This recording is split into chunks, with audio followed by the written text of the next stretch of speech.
Alright, welcome back to the Hilltop Pillbox here in Abbotsford, British Columbia, Canada.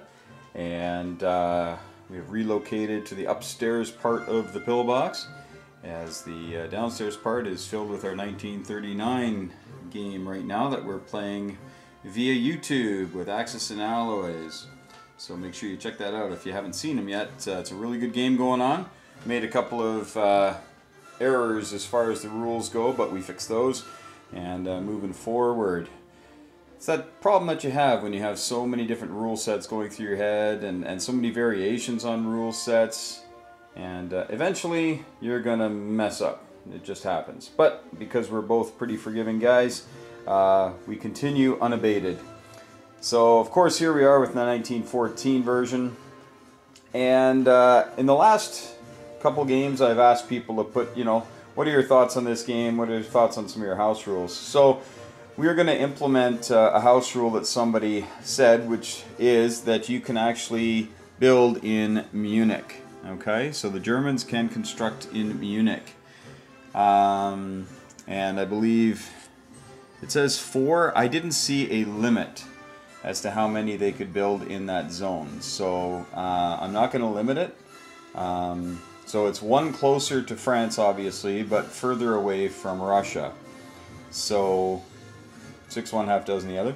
We're also going to play with my personal house rule of the Italians are not at war to begin the game, so Austria-Hungary cannot come into Venice. But the Italians only get half their money. They only get $7, and then they roll a die, and at the end of each round, they roll a die. On the first round, they have to roll a 6. Second round of 5, third round of 4 or greater in order to get, let me adjust that, 5 or 6 on the first round, and then a 4, then a 3, then a 2, then a 1. So if they roll very poorly, they might not be in until round 5, but then it's automatic, of course. And the whole time that they're doing that, they only get half their income. So the idea for that was to maybe give the Austro-Hungarians an extra turn to send stuff towards Moscow, which is in reality what they're supposed to do in this game. Put the pressure on the Russians along with some German help and possibly the Ottomans. We know the CP kind of get beat on this game almost every time without a box. The other rule that we are going to keep, though, is the unlimited build in India. They can build as many as they want. No ships, of course, though. That rule we're keeping in, because just there's no anchor for one thing, but that's just very specifically in the rule book, and I agree with that. I mean, can you imagine Britain just building a whole bunch of transports down here? The Ottoman could never leave Constantinople. So we will let you know how the first round goes. I think that's all the variations we're going to run with here today. We are not playing with the Russian Revolution, so the Germans, Austrians, Ottomans will have to try to take Moscow in order to defeat the Russians completely. And that is pretty much it. Alright, we'll show you how round 1 turns out right after this. Hey folks, welcome back to the Hilltop Pillbox here in Abbotsford, British Columbia, Canada. And just a quick intro before the game. Today is Remembrance Day in Canada and in British Commonwealth countries. I think it's Veterans Day in the States, and various other countries have different names for it. And we in Canada and various other countries, I know, to differing degrees, have had some of our, what we would call fundamental rights taken from us in the name of public safety, and I will not share my opinion on all those sorts of things that go on. I think, like with anything government does, there's good and bad, and there's good intentions and things that sometimes don't work out for the best. And I know that different countries have been responding in a different way to COVID. But here in Canada, just this week, they in BC, because each province has their own health mandates. And so the British Columbian government announced that we are moving into more of a code red style, where you can't have anybody in your house that doesn't actually live there. And they've closed a bunch of other places as well, restricted a lot of things again. So this is the tightest lockdown we've had in BC up to this point. And they did it on the week of Remembrance Day. And so when I'm talking to my students, you know, they're a little ticked about it, right? Because, you know, today's a stat holiday, and so there's no school, and they were all going to go hang out at their friends' places, and now they can't go. And so I said, oh, that upsets you? Yeah. And I said, okay, so what upset you? Well, they took away our rights. I said, okay, who gave you those rights? Where did those rights come from? And many of them honestly didn't know. They don't understand that rights are not something that you're just born with by default. Sometime in your past, or in the past before your past, people had to fight for that, had to struggle for that. And I mean, we can talk about different people groups, and we can talk about you know, women's rights, we can talk about indigenous rights, we can talk about all sorts of different rights.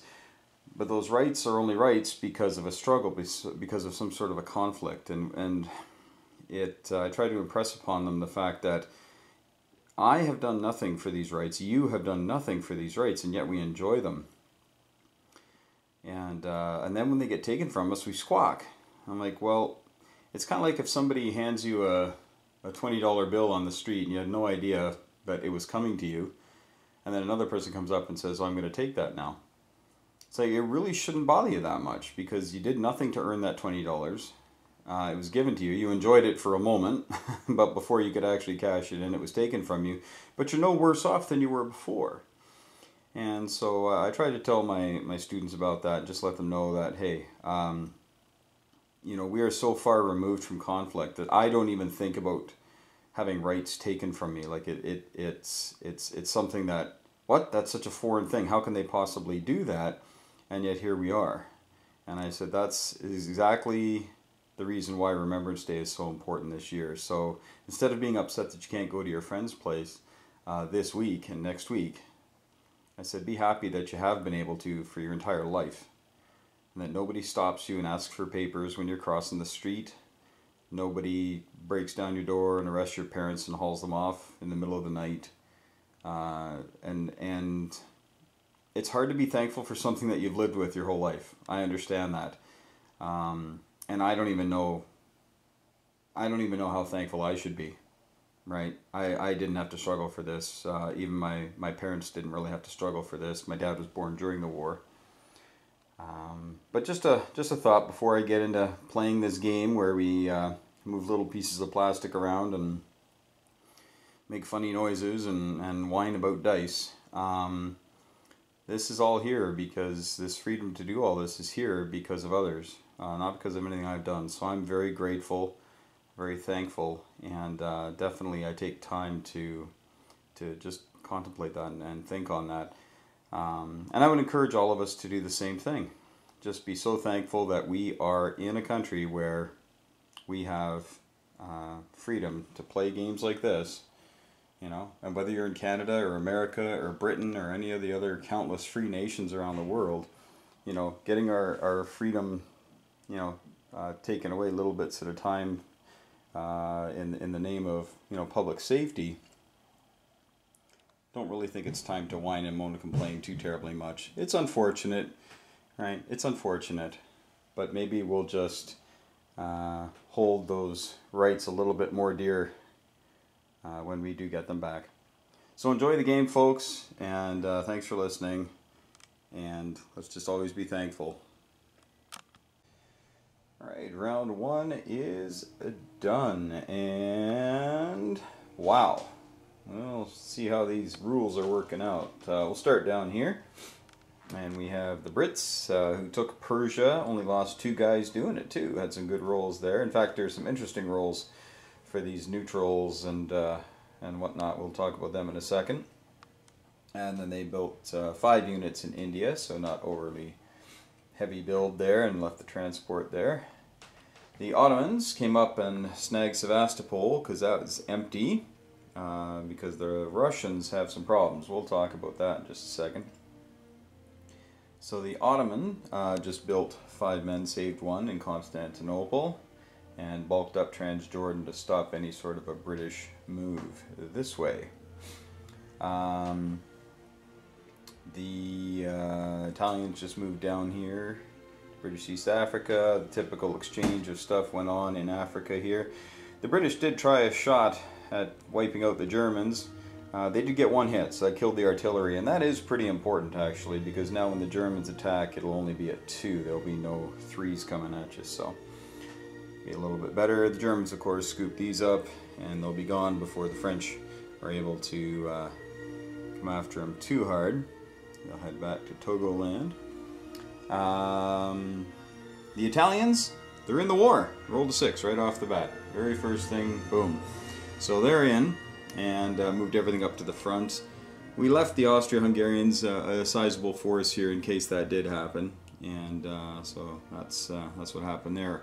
Over here, Austria-Hungary basically went all out towards Russia in the north. They left Romania alone though. They did of course take Serbia, as they have to do in the rules. But instead of going into Ukraine and doing some half-hearted attacks and watching their stack just get squashed, they went into Poland and actually did okay. They killed, I think they got 3 hits, but they took 4 back, which isn't bad. They held on to their artillery, which is important. And then the Germans could move in all of their forces.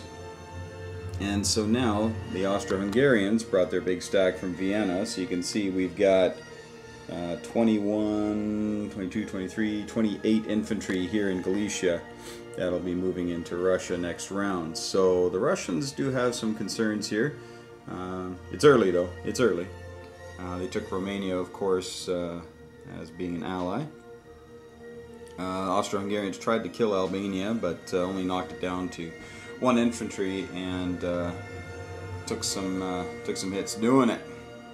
The French took Portugal. America just banked the money. The Germans.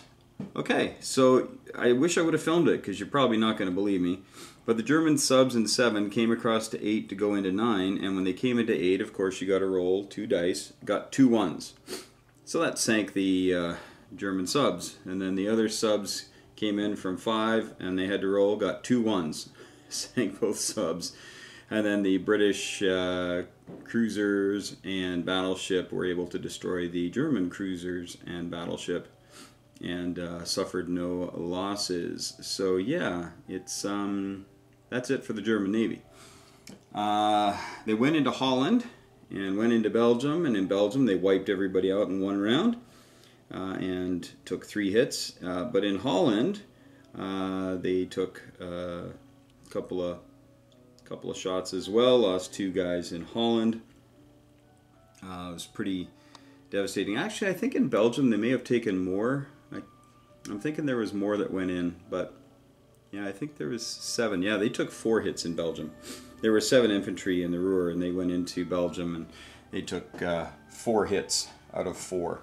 So that really hurt. Kind of blunted the German attack right there, but I'm sure a couple of infantry extra won't decide the game. The French decided to build a fighter and pour some money into artillery. So we'll see if that works well for them. The British now can go back and forth picking up Canadians. Built a couple of transports up here to get as much over as possible very quickly, because of course the Germans are coming, and with this build in Munich, you can see the build, right? Built 7 guys, 2 artillery and a fighter. It's a little closer to France. It's also closer to Italy, who's now in the wars. So Austria-Hungary is not strong enough to attack Italy this round, and they'll definitely have to bring some stuff north to shore up the border. So all right, well, I think that's pretty much it for round 1. And we will let you know how round 2 goes right after this break. Okay, I have no idea how this happens to Austria-Hungary every single time, but they just invaded Russia. Didn't roll that well, and then the Russians have 13 at 3, and they get 11 hits. So yeah, every single time, whenever Austria-Hungary goes into Ukraine, pain. So sad.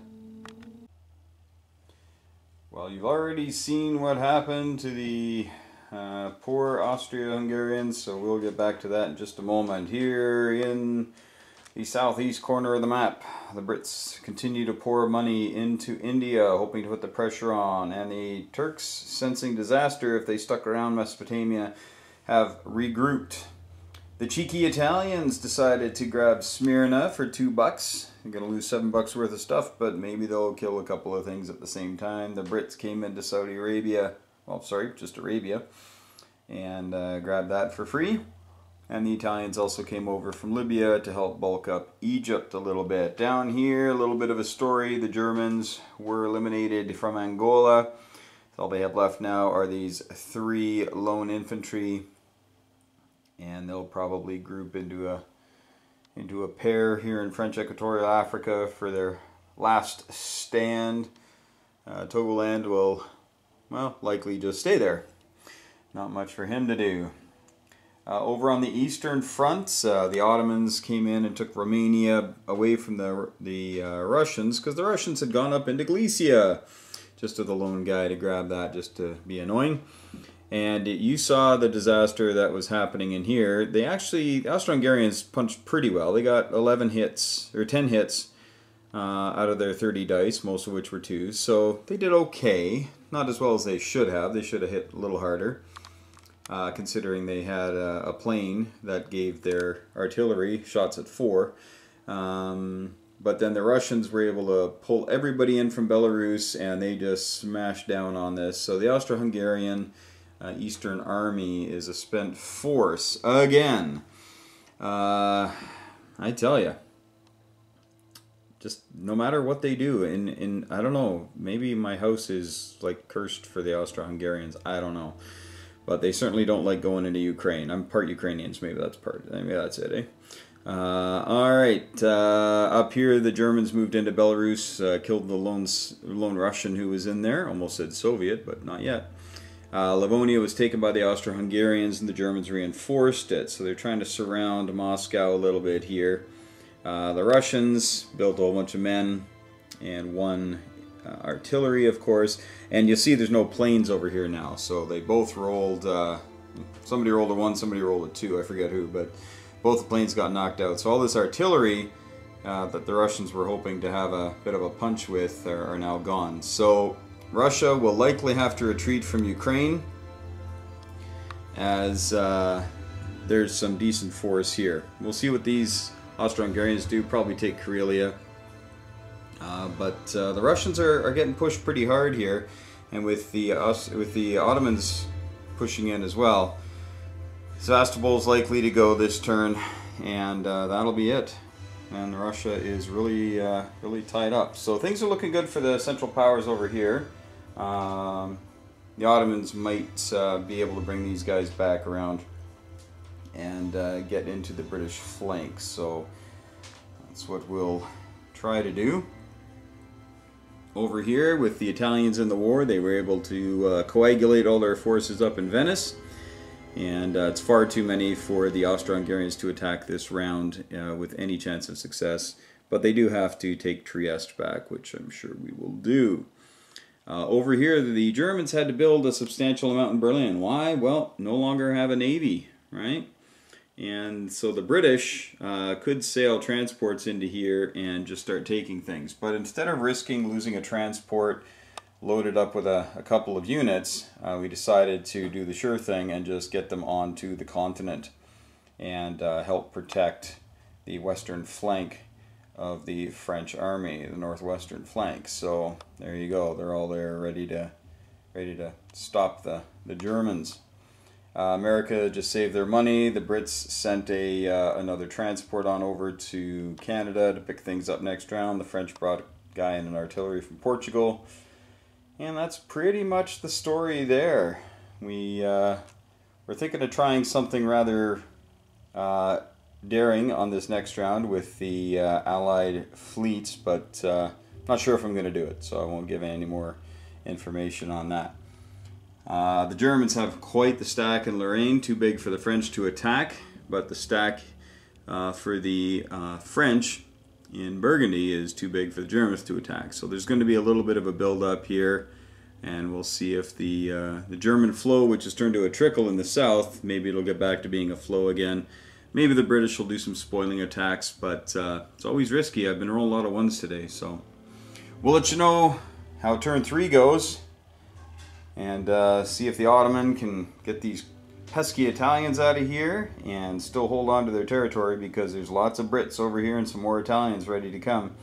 And the Brits, of course, are doing what the Brits do down here. So, not sure if the Ottomans are going to have the horses to do everything they want to do. We'll find out right after this. Alright, heading on to turn 4 now, and this game is heating up very quickly, and yeah, we'll let you know how things are going. The British continue to move across, and the Ottoman have backed off a little bit, although they did go scoop a couple of territories here. But the British landed in Transjordan and inflicted some casualties. They killed 5, but they took 5 hits as well. So, yeah, the Ottoman gave as good as they got. They were able to get rid of the Italians, and there was some Brits landing in support there, but they killed all 4 of them, but lost 3 infantry. The defense has been particularly strong today in various theaters. So the Ottoman are actually coming back to the capital, trying to bring some things back, because there's just too much British stuff here. And, you know, they're going to collect their money anyway this round for that. So they thought they'd come back and then hopefully punch out with a fist instead of a few fingers. Up here, the Ottoman retreated to Galicia, and the Russians decided that the better part of valor was to cover your butt. So they went into Belarus, took care of the small German contingent, and then retreated a bunch of guys to Moscow and built there again as well. Austro-Hungarians took Karelia and will likely take Finland next round, although they'll have to use everybody to do it because they're down to 1 infantry. And as you know, you cannot leave artillery alone in this game. The Russians, a little cheeky, sneaked up and took Poland. It was empty. And so Russia's looking a little bit healthier now. Looks like they're not going to fall anytime soon. They bought themselves some time, but they do need to clear out this because their economy is definitely shrinking. So they'll need to take care of all these little foreign armies scampering about the countryside. Down in Africa, the Germans are, yes, they joined in Equatorial Africa, and that is where they are. And everybody has surrounded them, so that's pretty much it for them. They won't be expanding out. They might take a shot at Cameroon just for fun, try to liberate that, but it's unlikely that they will be around at the end of turn 4. The Italians built everything in Rome and are trying to make a stand here again in Venice. Doing pretty well. They got about 24 units or so up in Venice, and the Austro-Hungarians don't have quite enough to attack. The Italians were going to come to Trieste, but thought better of it, as whatever goes down there dies, and then Venice is probably targetable by Tyrolia, so they decided that we'll just hang on for a little bit. Germans built everything here in Munich, including 3 tank divisions. I don't know if they were called divisions back then, but... And moving forward, you can see the French are out of Burgundy, and they threw everything they had into this battle up here, and they socked it to the Germans, but the Germans had punished them before that, so not many French troops left. They've only got 6 infantry divisions up here. They built 8 more in Paris this last round, but they'll be getting some from here. They'll be getting those 3 will come up. They'll probably land in Brest. And the British did a little landing here in Holland, but yes, they did lose a transport and 2 men doing it. So I was afraid of that, but there you have it. So a little bit of a concern for the Germans, not much. That'll be wiped out fairly quickly. Some more Canadians came over. The last artillery and infantry came over. And yeah, the Germans, the reason they had a lot of success here is because of their aircraft. They have 2 planes. The French 2 planes came in, and in 2 rounds, the French planes were dead and inflicted no casualties. Planes and artillery together, I tell you, they wreak a lot of havoc. So they're worth the money in this game, in my humble opinion. So the Americans are now in the war. They've got $80 to spend. They will spend at the start of next round and bulk up a bigger fleet full of transports and men and artillery to send on over to Europe and help out the people who are oppressed by the Hun and the Austro-Hungarians and the Ottomans. And we'll let you know what turn 4 looks like. It's going to be busy right after this.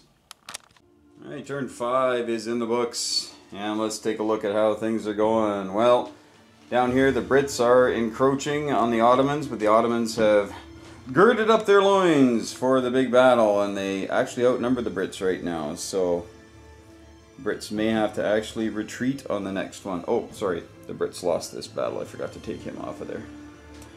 So, now, the Brits did come up here and free Sevastopol. The Russians tried and they failed. They both missed, so it was contested, but then the Brits were able to get rid of the lone Ottoman, but lost a guy doing it. And the Ottomans decided to put a bit of a blocker here, because there's a small force here that's probably going to get eliminated this round, but maybe not. As we look up here, the Russians were able to dispatch the Germans. So the Russians are doing much better. Still not making tons of money because they're down 2 up there, they're down 3 here. They were down 3 here, but then they're up 3 for Mesopotamia, even though they're not there anymore. Some people play that as soon as the country that owned it leaves, the other country takes over, so this would be British money, but nah, I just play that you just leave it there as long as it's allied. Put your thoughts below. What do you think? Do you think that the British should take that $3 now that they're holding that territory, or is it Russian money from here on out?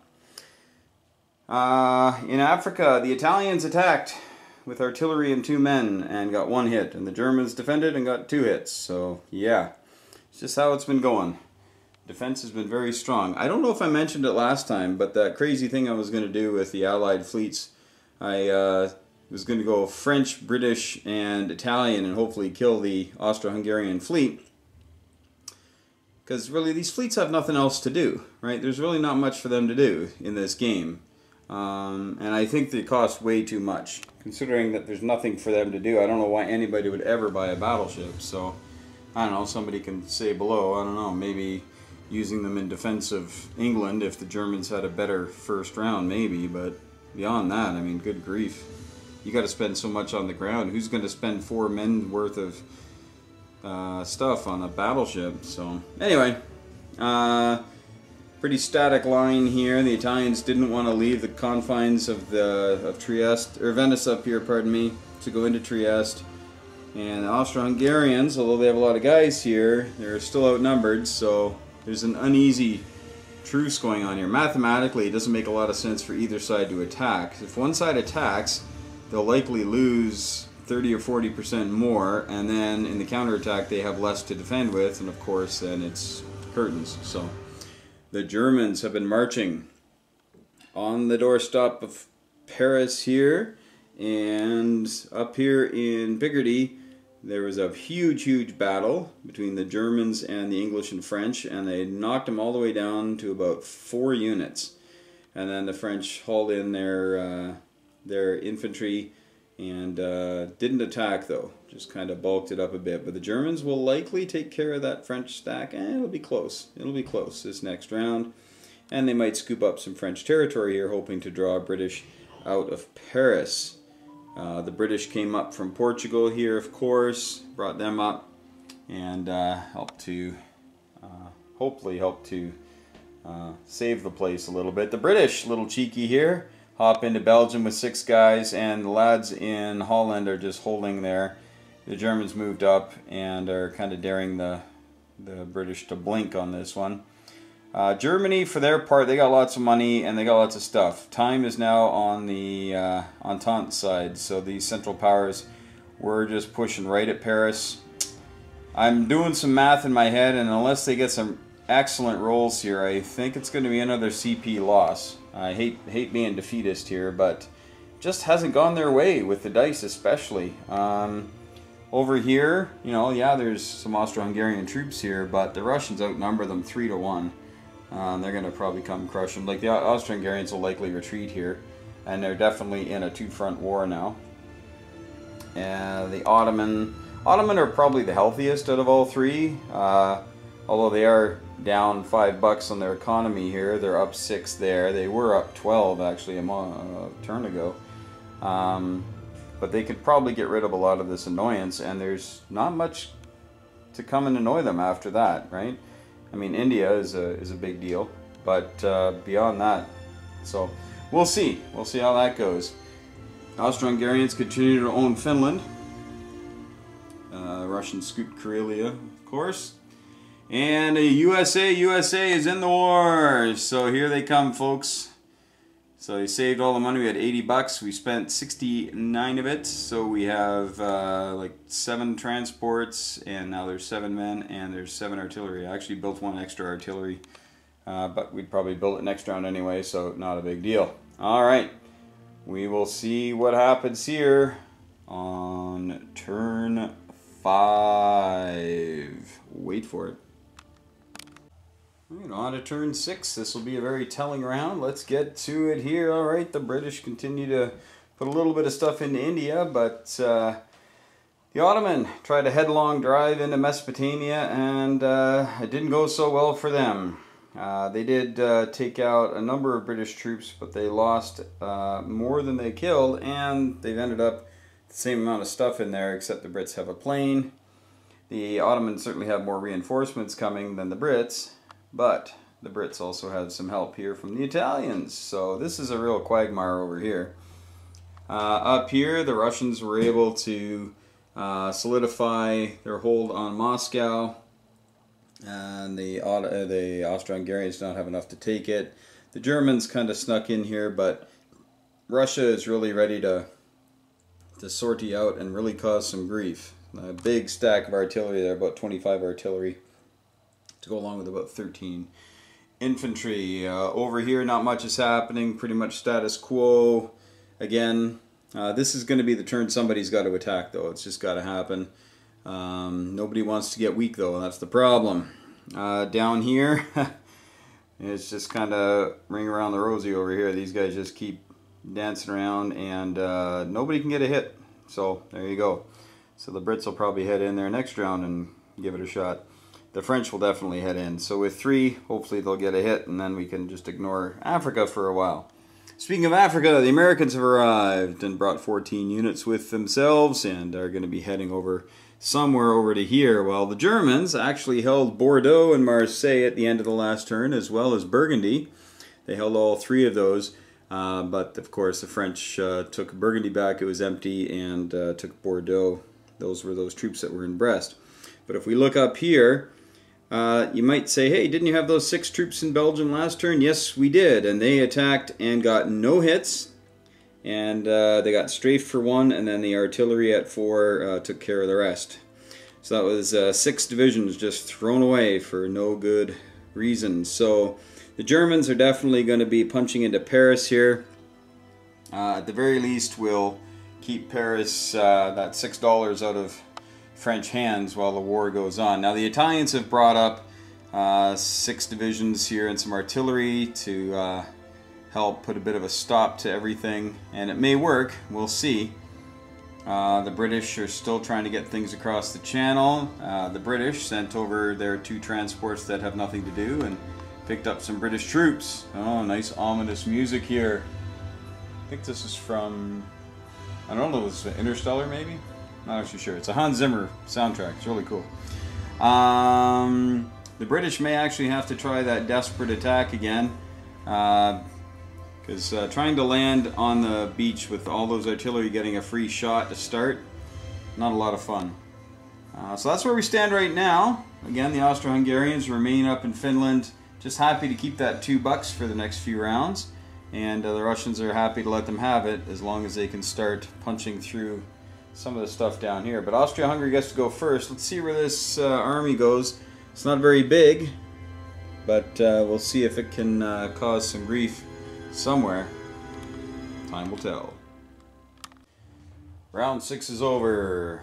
On to round 7. I'll show you what's going on here now. Brits continue to build up lots of stuff in India. Gotta do it, gotta do it, gotta do it. Why do we gotta do it? Well, because the Austro-Hungarians have come down here with a sizable force. So the Brits actually had to pull out of Mesopotamia and back into Persia. Just didn't have the horses to take on two armies at the same time. But the Austro-Hungarians came south, which drew, wowzers, look at that. So we're sitting there, we've got 21 artillery, 11 men, and a fighter. And that's a problem. So the Austro-Hungarians are going to have to decide, do we carry on south? The goal was to kind of go after India, put some pressure on India. But yeah, they're only 2 stops from your house. Now the good news for Austria-Hungary is that they cleaned out the Italians. The Italians retreated what was left, which was 5 artillery and an infantry. But they soundly thumped them there. They got tons of hits, and the Italians I think only got 5 or something in return. So they thumped them good, only 2 steps from Rome. So what did the Americans do? Well, they came to Albania, and the lone artillery got a hit on them, and then they got 4 more. So 5 American infantry died there on the shores of Albania. But now you got some troops here that the Austro-Hungarian Empire needs to worry about. Up in Russia, Russia is slowly gaining control of her territory. The Germans actually backed off a little bit because of this sizable group here. Had they stayed there, it was a good chance they'd get thumped and then it'd be on its way to Berlin. So the last thing the Germans need is to worry about a 2-front war, even though, well, they're having to do some building in here just because of it. On the Western Front, well, things went back and forth a little bit here, and the Germans did get into Paris, and they're in there, but they're down to 8 artillery, 1 man, and 2 planes. So, yeah, the French only got 2 hits in defense, and then they placed 8 more men there, but the Germans got, what was it, 10 or 11 hits on 13 dice, or however many dice. Yeah, including the fighters. They got 10 hits, I think. So it's pretty, yeah, pretty nasty round. The Italians came up here to help them, but now that Rome's in trouble, but according to the rule book, Paris has to fall for the Central Powers to win, whereas if Rome falls, nah, it's no big deal. So we'll see how this carries out. The British are still trying to get things onto the shore here. They're doing a pretty good job of it, getting things over here and liberating French territory, but the Germans have a lot of stuff here, lots of tanks, so their offensive punch is quite powerful, especially with the planes and all the artillery they have. They don't have a lot of men, actually, but they do have a lot of hardware there that can cause a ton of grief, as you know. But in Africa, the Germans are gone, so now the French, who did the liberating, are now allowed the British and the Italians to scamper north, help out here. And the Ottomans have been regrouping, trying to hold on here. Now these Russians are also only 3 steps from Constantinople, so that might cause some worry as well. So 2 steps from Vienna, 3 steps from Constantinople, and 3 steps from Berlin is this very large army. And it's not large for a lot of the games that I've played of this, but in this game we've been really hammering each other here. So it's that's definitely the biggest army on the board right now. And it can kind of do what it wants, and it's kind of forcing the issue here. So Austria-Hungary will either have to turn and fight, and they have 12 men and 6 tanks. So that probably wouldn't go too well. They have no air cover as well in the area. They have a few more men and tanks or artillery there. So they might take a shot at it, but Austria-Hungary in Ukraine, never goes well. Never goes well. Plus the Russians do have some small reinforcements over here that they can pour into a counterattack. So we will see what happens on turn 7. Turn 6 though, you know, the Americans are over here in force. Things are going pretty well. As we take a little look over the Western Front, that $6 loss is really hurting the French, and the Germans are going to have to see if they can hold out. That's the problem, though. They've got to go through this big stack of Italians, big old Italian stack there. If they can get through the Italian stack and put pressure directly on Paris down south here, well, then the Brits are going to have to hop in infantry only and try to do what they can to stall the Germans. It still looks pretty good for the Entente, actually, all things considered, but we'll see if this stack here is going to go north and help out the German push on Paris, or come south and just take Rome and be done with it. Yeah, just a quick note here. So as I was preparing supper with my wife this evening, we heard a loud crash, and of course the cat went running out of the office, and so here is the war. So my wife says she's going to help me set it back up again with video.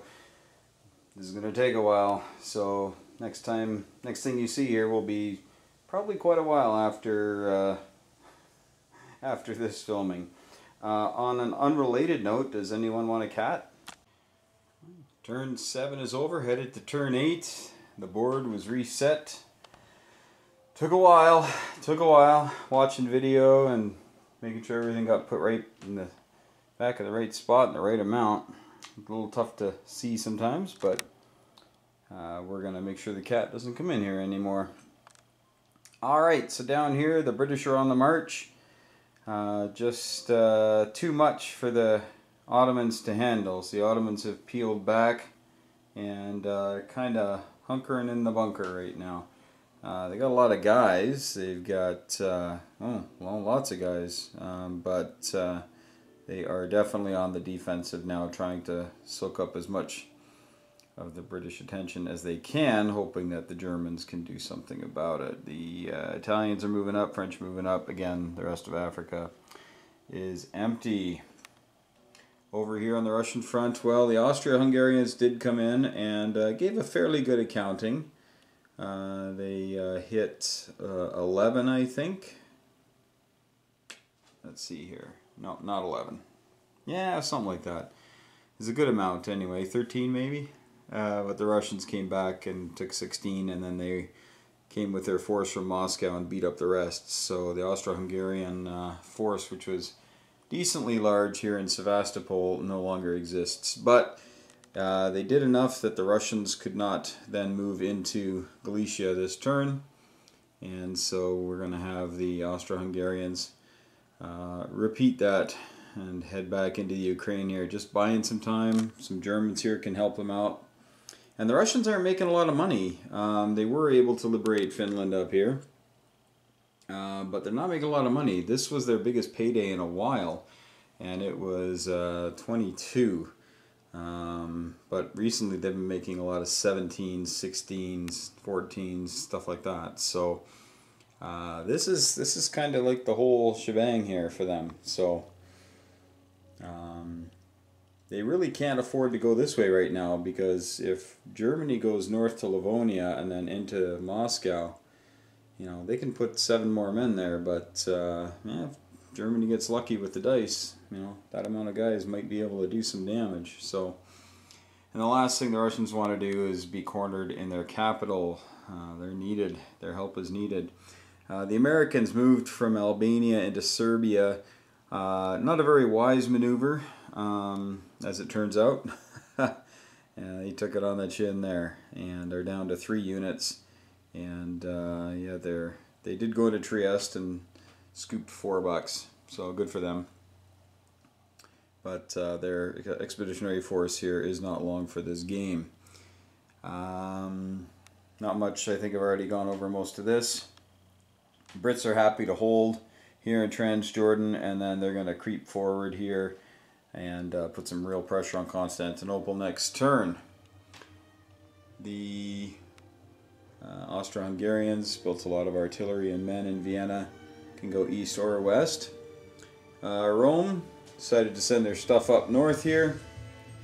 The Austro-Hungarians are still headed into Paris. That's where they're trying to get, so they're going to come in here. You see the Americans landed in Marseille with their latest detachment. The Germans took Bordeaux, of course, easy too. And as you can see, it's a real quagmire in Paris. The Germans can't possibly hope to defeat that this turn, so they will not attack. They'll likely be defending though. But Burgundy will likely fall, and the Germans actually probably will take a shot, because they do have a stack of 5 tanks here that will be able to move in, provided this stack of Austro-Hungarians can kill all the Italians in Burgundy. And the British, though, are landing in force now. They're landing 8 units every round, and that's enough to, combined with the French building, well, they've been building 8, now they're building 4 or 5, just they're way down on money. Then that's it's about a dozen units at least a turn going towards Paris, if not directly into Paris. So the Germans might have to do a spoiling attack here in Picardy to stop that flow from being so smooth. And you can see though that they've chosen to start sending everything towards Paris. And time will tell if that stratagem is going to work. The Brits, of course, just building more guys in London, ready to come over 8 at a time. This is the lean turn for the Americans, just able to build 3 units for 14. They had 20 bucks, but now they saved 6. They got an extra 6 here, so they've got 32 to spend next round, so they'll be back up with 2 transports and some guys. Alright, turn 8. Things are heating up here. Will Austria-Hungary be able to defeat the remaining Italians, thereby freeing up a stack of tanks and some men and artillery to go and besiege Paris? We'll let you know right after this. Heading into turn 9, and we're going to have to finish this up on another day. Thanks, Kat. So, give you a little rundown here. The British are definitely on the march and have moving a decent amount of stuff towards Constantinople, which is now getting very padded with troops. Lots and lots of stuff. The Brits probably won't take a poke at that. They just don't have quite the horses yet. But as long as they can keep the Ottomans bottled up, they'll be happy. But here in Transjordan, the British did an attack into Smyrna. They brought 9 units. And the defending Turks had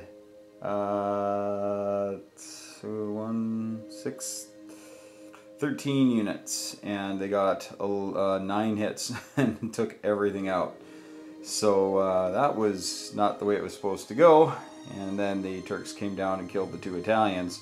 So now you got 6 Turks in Transjordan, and you only got 4 allies here. Of course, that's probably not odds worthy to go for it. So, but yeah, it worked out well for the Turks. Over here, the Turks beat up the Americans and took Serbia. The Americans landed their meager reinforcements this round in Albania. Over here on the Eastern Front, the Russians came down and took Romania, and the British have just sent a lone observer in to help out. That big Russian stack that was here went there and beat up the Germans. The Germans had 10 units there, and this big Russian stack dispatched them. Not without loss, though. They lost 10, let's see here. No, because they sent one guy down here. Yeah, they got beat up a little badly here going in. They had lost a few, I guess, beforehand to the Austro-Hungarians, but I think the Germans, I think they hit them for like 5 or 6. But anyway, the Russians are free now in their own territory, plus with Romania. So they made some nice scratch this last round. But the Austro-Hungarians decided to pull back and reinforce, and so anything that comes within the territory of Budapest will likely die. And Vienna has a goodly amount of troops, as does Trieste. Not too bad, actually. But now the Italians have been able to move out and recapture. They had 9 bucks to spend this last round, so they only built 3 guys. But now they got their full complement and are hoping to go scoop some more next round. See if that's in the cards for them. The Germans, well, when they lost their Russian expeditionary force over here, they decided to just bulk up in Berlin. And they sent these guys a little bit westward, but are within striking distance of Silesia, should the Russians fancy a dance. The Germans had some success here on the coast, taking a couple of territories with lots of authority because not much to hit back. The British in Belgium did get 2 hits, but there are 3 tanks, so no hits were done. Picardy was the one bright light for the Entente this round. They were able to destroy the German contingent that was in there thanks to some heavy British landings and big British force that was there to begin with. The Germans got 0 hits on the last 2 battles that they had in there. So yeah, it's tough to win when you don't get any hits. But in Paris, they've been hitting much harder, and so the British have brought in 4 units to help out, and have brought in the French built their units in there as well. But this next round could be it for Paris. The Austro-Hungarians are going to hit first, and the Germans are going to follow up. So that could be it for Paris. It can be relieved, of course. It can be recaptured. So the Germans, because the Austro-Hungarians have no more stuff coming this way, so the Germans will definitely have to get some reinforcements going into Paris so they can hold it and keep it controlled for a few rounds.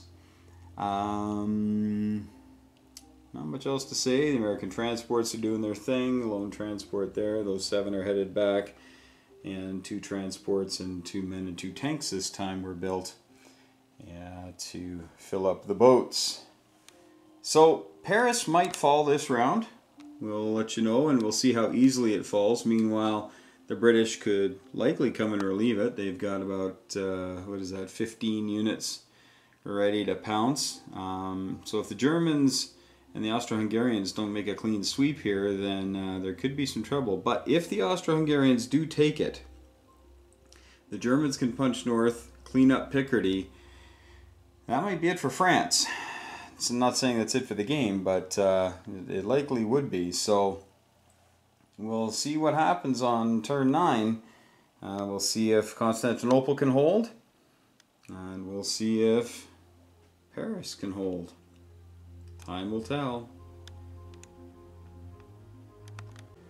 Alright, here we are at the end of round 9, and we are looking like this one might be over. We'll show you why in just a moment. Here we have Constantinople, which is primed and ready to defend herself. Get that artillery in there.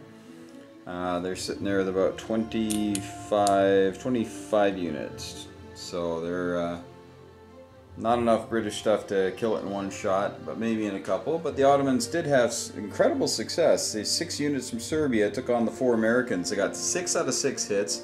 Americans got 0 for 4. Crazy times. So the Russians felt like they had to come back and defend the capital, because the Austro-Hungarians came down to Romania, took that.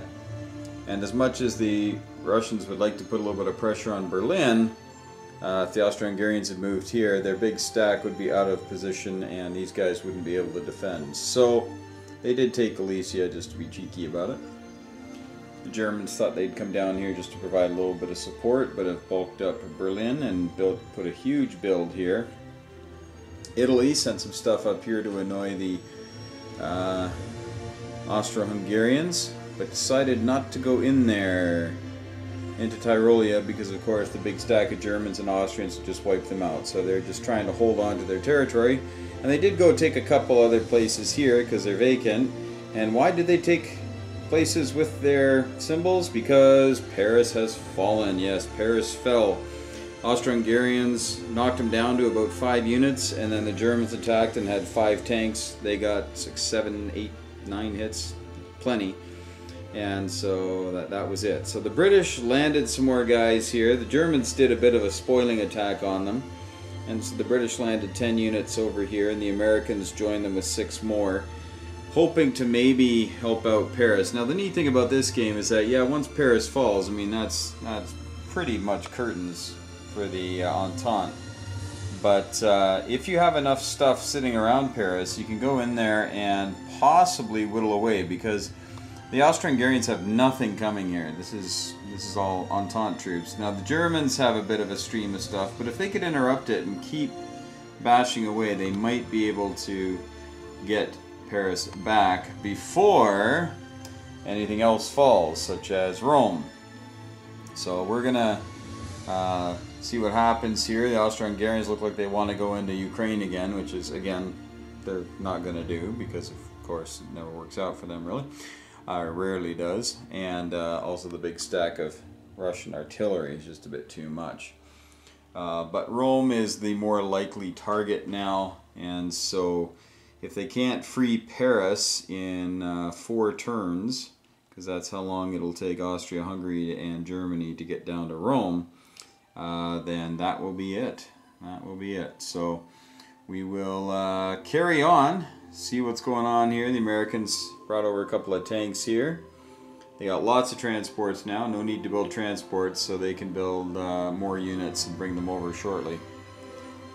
But things are heating up here, but I think we're just about done. We'll see how the next round goes. If the Austro-Hungarians and the Germans can wipe out all this British, the Anglo-American stuff here in France, it's kind of like D-Day, isn't it? You know, it's like, what, 25 years too soon. But the idea, if they can get rid of them, I'll probably call it at that point. Because the Germans are able to send a pretty steady stream here unabated. And they got tons of money, and they took all the French money, so... Alright, we'll let you know how round 10 goes. It's going to be interesting right after this. Alright, round 10 is over, and here's a quick wrap up. Supper's ready, so off I go. But, very quickly, so the Brits have amassed quite the troops here, but built nothing in London, or in India. Everything went into London. Constantinople bulked up with another 5 guys, so they got a bajillion guys in there. Down here, the Ottomans held fast in Albania. If they come to Serbia was an idea, but the Russians might have crushed them and then come south. And the Russians, they still come south, and a 1-2 punch might do something to Constantinople. But they got to worry now. Russia is pretty thinly defended compared to what can come at her. So we'll see what the outcome of that decision will be. The Germans stayed in Silesia, didn't venture out too far. Just stayed right there. Huge stack of stuff here, ready to come down into Venice. German and Austro-Hungarians. The Germans and Austro-Hungarians, well, the Austro-Hungarians really put the boots to the Americans over here and killed a few Brits. And lost a few things along the way. I think they lost 8 things, so it's pretty... or 10. They lost 10 units. Actually, they lost 8 because the tanks stopped, but they got 10 hits. It was pretty cool. The Italians went and took Bordeaux, and if they were able to actually get some units that would survive here in Burgundy and up here in Picardy, then the Italians could stroll into Paris, but that's probably not going to happen. The British decided to bulk up. They now have 9 transports, hoping to land 18 units at once, and hoping to relieve Paris, of course, before Rome falls. Now, the Americans have bulked up Rome a little bit, and that's probably going to be what they'll do. But with Munich and Vienna only being 1, 2, 3, 4 away, it's a quick march. So, but I think this one's pretty much over. I don't see anybody coming into France anytime soon with authority. And with France's economy being out of the game and the German and Austro-Hungarians making over $80 combined, it's not looking too good. Plus, even Russia here, although they're making some scratch now, they really can't venture too far afield because they really they've got some problems. But we're gonna play at least a couple more rounds here, and we'll let you know how it goes here in Axis and Allies 1914. Stay tuned. Alright, round 11. I think we're getting closer to the inevitable finish, but let's show you what's happening. Nothing in India again. And the Brits went into Constantinople and actually did quite a bit of damage, but lost a lot of stuff along the way. So may have been an ill-advised attack, but it does tie down copious amounts of Ottoman resources. Over here, the Russians have had to make some tough decisions. We'll see if this move into Galicia was a good idea. The Austro-Hungarians had retreated their tanks. You don't want to lose tanks on defense. They defended a 1 and they don't absorb a hit. So they had moved back there, and the Russians moved in here. So the Austro-Hungarians have to attack here this round. And should that fail, the Russians may have a shot at Vienna, but of course they're going to load up a bunch of stuff in there. So, but also the Germans are here to help liberate Vienna should the need arise. So, kind of looking like a CP victory here. We'll do one more round. Over here, Rome's looking pretty tidy now, but the Austro-Hungarians and Germans will continue to gobble up Italian money. as they come down. There is no more resistance of French, English, or Italians here in France. One lone Italian spot. Just a friendly note, make sure you have more than one infantry with a big stack, because if you don't, that big stack can only go one direction. So make sure that when you're taking your hits off of your guys there, that you leave a few around so you can split up your force if you need to take more than one territory at a time. And that was a mental miss by me a couple turns ago. So make sure you get big stacks of men, or at least ones with 3 or 4 in them, and then start losing artillery. It reduces your punch, but at the same point makes you more mobile. Up in the north, the British brought 9 transports and 18 guys over, and they didn't make it. They brought 7 and got 14. So yes, 2 of them were hit with mines, which is unfortunate, and the Germans will likely dispatch these ones here. And place more reinforcements in Berlin, so that just won't be a problem. For those people who play with the Munich build, you know how when your home territory is contested, you can still place units in there, no problem. So those who play that Munich can be a place where you can build German units. When that is contested, do you play that you can play in there as well? Obviously, if it's owned, I'm assuming you don't, so if somebody took that, let's say France came in and took Munich, you couldn't build in it. So let me know what the rule is for that when it's contested. Are you able to still build in there?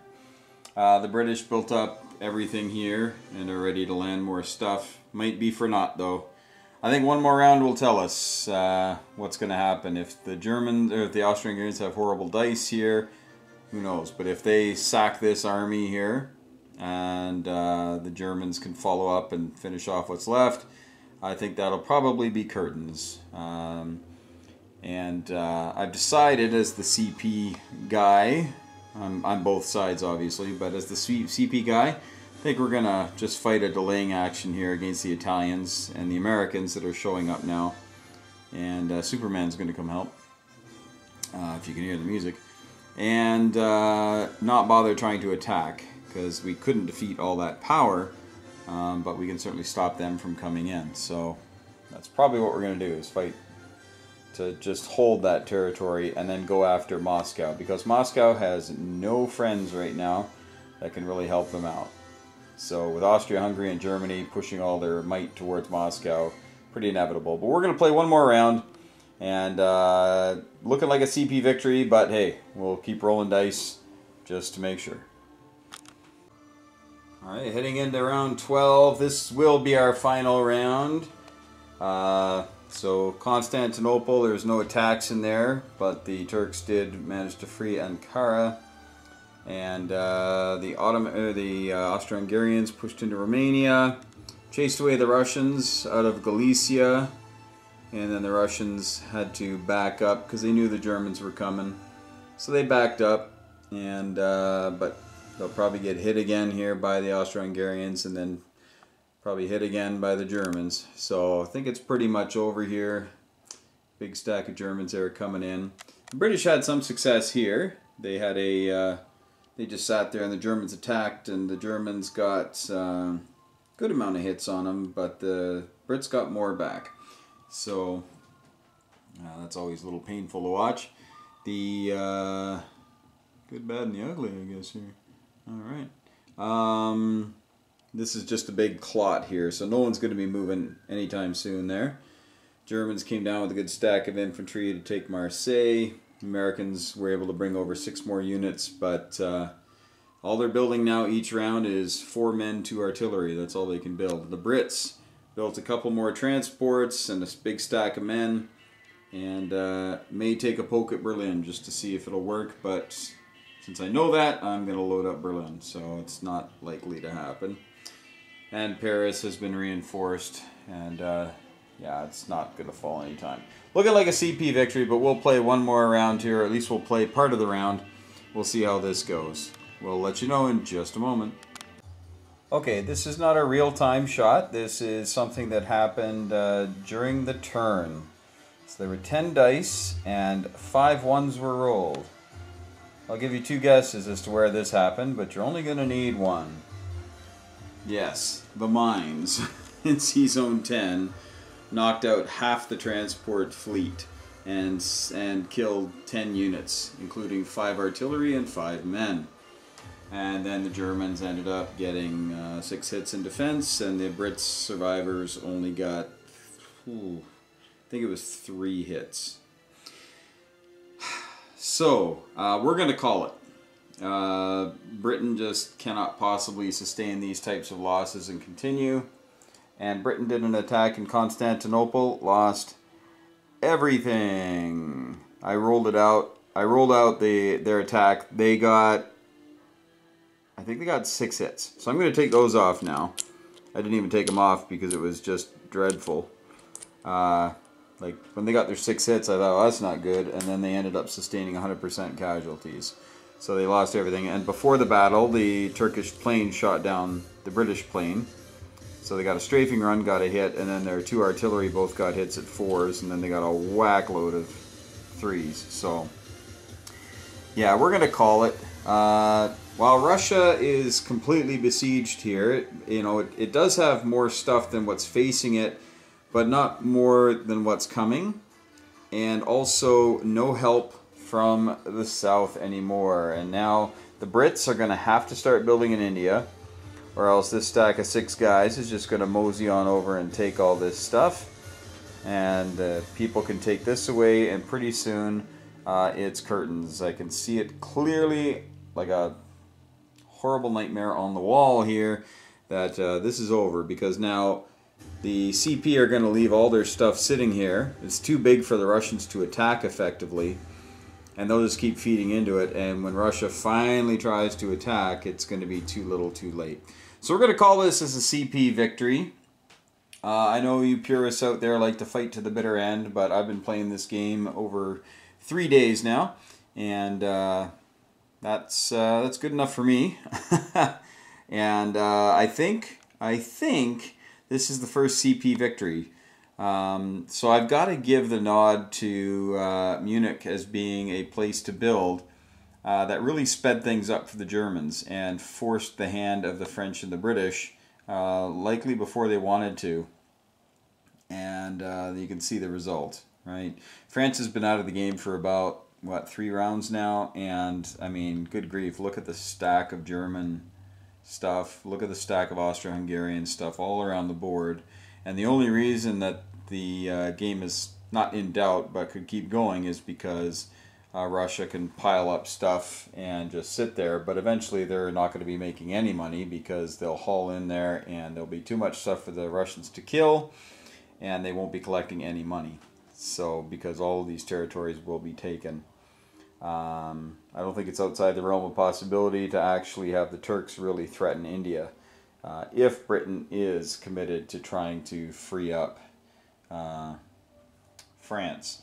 Now, they haven't been landing in France because that's just a death sentence, but maybe it would have been a better idea in hindsight. You wouldn't have lost, I think they lost 7 transports or 9 transports in a couple of failed attempts. So, yeah, hindsight's 20/20. I mean, if they hadn't taken any hits at all, they would have landed 20 units there, likely cleaned up. But still, I mean, look what the Germans are going to hit them with, right? Like, it's crazy. There's just way too much stuff. I even retreated the plane from the Kiel so that they could use it in a counterattack. Because I really thought the Brits were going to come in here and clean up and take out all the Germans. So I moved everything back from, like, before the attack, I moved the fighter out of there back to the home territory, the capital. But it was for naught. So congratulations to the CP. And yeah, give me your thoughts. What do you think about Munich being a place where they can build? And I've also heard via the grapevine that some people say, yeah, they can build there, but only infantry. And that would certainly change things a lot. I don't think it would be as powerful a plus. But this went to 12 rounds, and it would probably go to 15, I think, before the actual CP victory. But it is inevitable in my mind. Let me know in the comments if you think I'm crazy, if you think I should keep rolling this out. I'm not going to do it, but let me know what you think. Thanks so much for watching, folks. Take care. Hug your loved ones. Tell your friends that you're really thankful that you play all these amazing games with them. And as we always say, May those dice be with you.